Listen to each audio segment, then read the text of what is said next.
Allez, c'est l'heure de la traite dans l'alpage de la Tuile. Nous sommes avec Baptiste qui traite à la main. Il traite à la main et il a 80 chèvres, c'est ça Baptiste?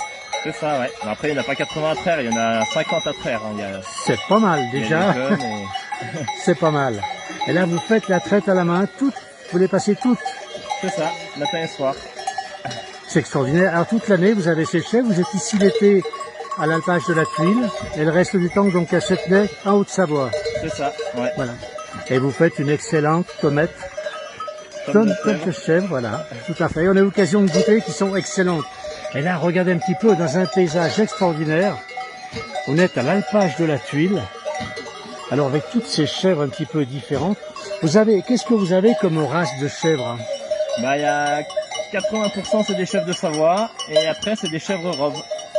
Donc les roves, c'est celles qui ont les cornes torsadées, c'est les chèvres du sud. Voilà, celles qui sont, on en voit une là-bas, hein. On en a une là. Ouais, c'est ça, voilà. Et toutes les autres, donc, sont des chèvres de Savoie. Et les autres, c'est des chèvres de Savoie, voilà. Et là, vous avez 3 magnifiques patous, d'ailleurs, hein, qui sont là en train de manger. Ouais. Faut pas les agacer. Ça, c'est le goûter. Faut éviter, ben, ils sont là pour ça, ils défendent le troupeau. C'est leur métier. C'est leur métier. Alors, vous êtes allé les chercher quand même assez haut dans la montagne, hein, là-haut. Vous êtes allé les chercher très très haut. Tous les soirs, vous allez, c'est quasiment un quart d'heure, 20 minutes pour les ramener. Ouais, bah tous les soirs, faut aller les chercher quasiment. Après, elles redescendent, elles font un bout de chemin et je fais l'autre moitié. D'accord. C'est le jeu.